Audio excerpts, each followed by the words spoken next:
Hello Insiders. Different kind of video today, as I had a few things to share with you all that were originally meant to go at the end of my next review. That's for the trial of Elizabeth Gadge for anyone who's keeping track. But there's been some interesting number 9 news happening since then, so I thought I'd make a separate video all about Stage Fright, which is about to go on tour, what I thought about it, anything you need to know before going, and about two lovely gentlemen I just happened to meet after I saw the show in London. And while we're on the subject of gentlemen and theatre, I've also just seen the live production of Ghost Stories by fellow League of Gentlemen writer Jeremy Dyson. And it was brilliant. It all fits very neatly into an hour and a half, gives you 3 tales of the supernatural, all very well staged I must say, and ties everything together extremely well at the end. The audience were asked not to share any of its secrets, so I won't go into too much detail, but I think it's the kind of thing that number 9 fans would very much appreciate.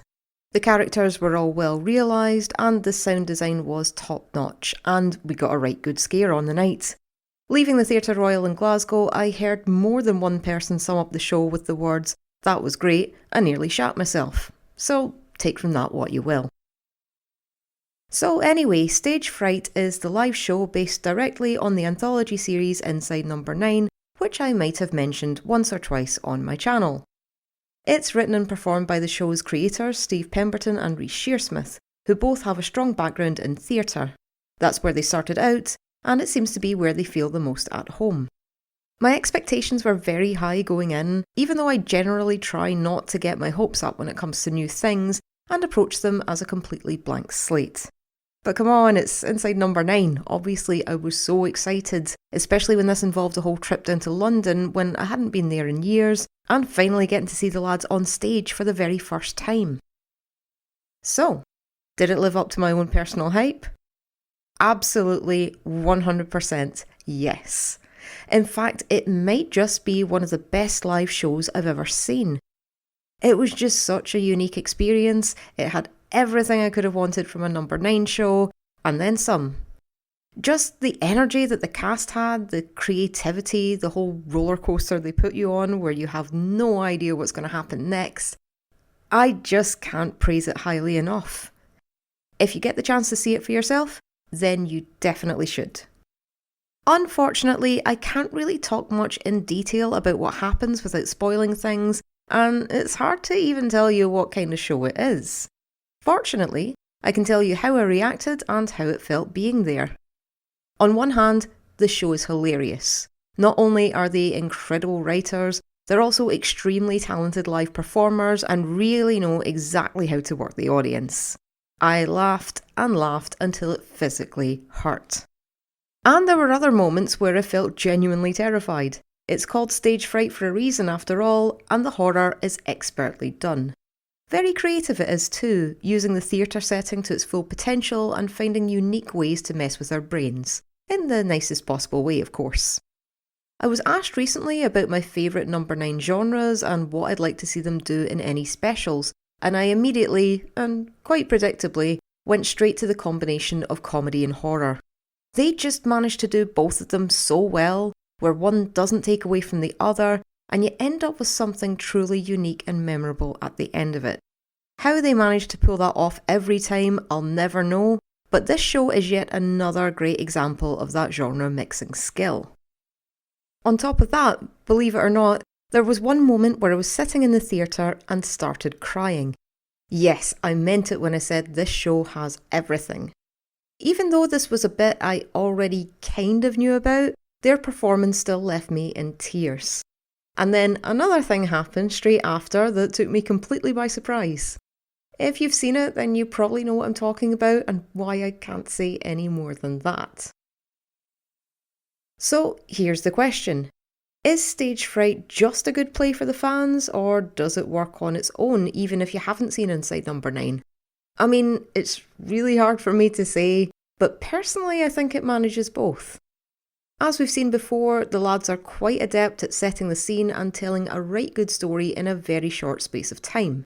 Hence why they made such a great anthology series in the first place. You don't need to know the characters, most of them are new ones anyway, and you wouldn't really need that extra context to understand what's going on in front of you.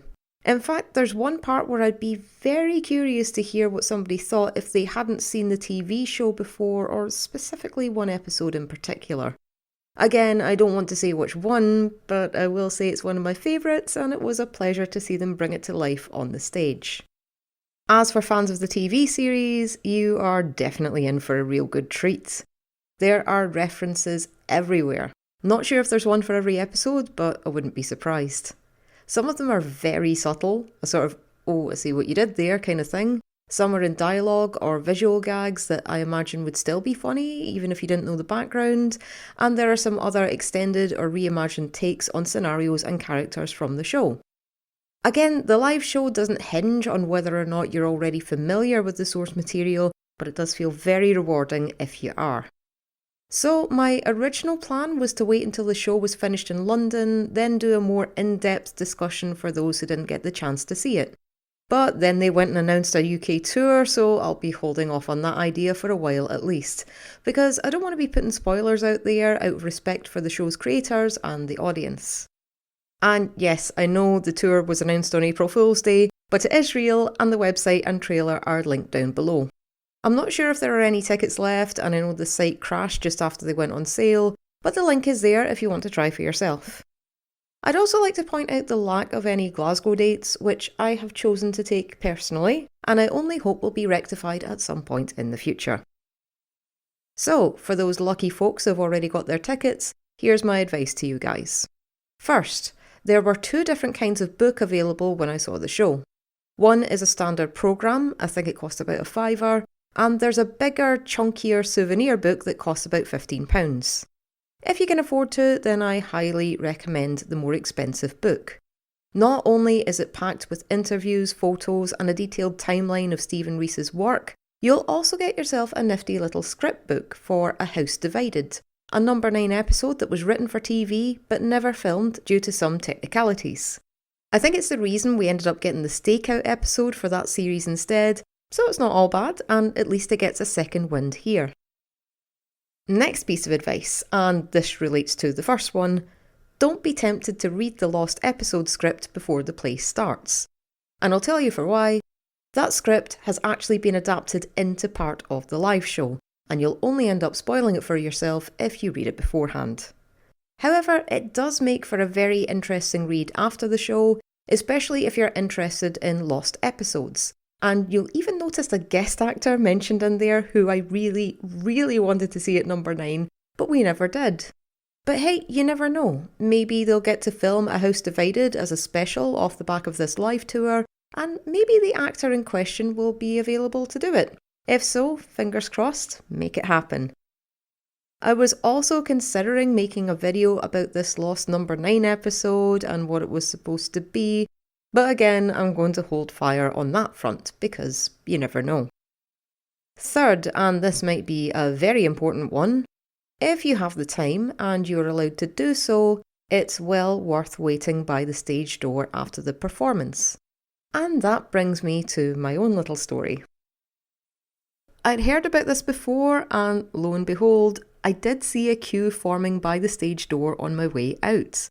Trouble was, we were running out of time to collect our suitcases, which we dropped off at a nearby venue using Stasher. Quite a useful thing to look into, by the way, if you're travelling for a show and you can't bring your luggage into the venue. So anyway, Thomas, that's the future Mr. Whelan for anyone who doesn't know that already, offers to go get the bags while I keep my place in the queue. And so I am buzzing like crazy, standing there on my own, armed with my programme book and my newly purchased cheese and crackers t-shirt. And after what felt like an eternity, but almost certainly wasn't, there they were, the lads, Steve and Reece, making their way round a long queue of people.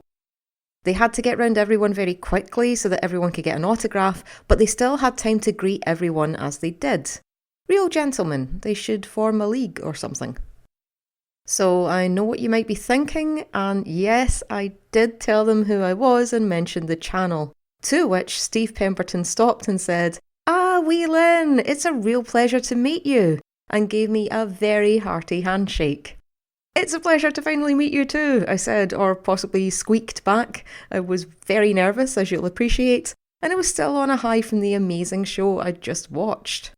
After that, I bounded through the streets of London to catch up with Thomas, brandishing my newly signed programme book and bursting to tell him what just happened. And while that's a shame he wasn't there because he'd have liked to have met them too and probably would have managed to take a photo or video if he were there, but I'm afraid I don't have one because it all happened so quickly and I was on my own. Not gonna lie, I was almost too nervous to actually meet them, lest I make a complete tit of myself in front of them and thus ruined my life forever. But I didn't, and now that's a moment in my life I'll never forget. And it's so nice to be able to share that memory with people who also appreciate their work. So thanks for listening and enabling me for all these years.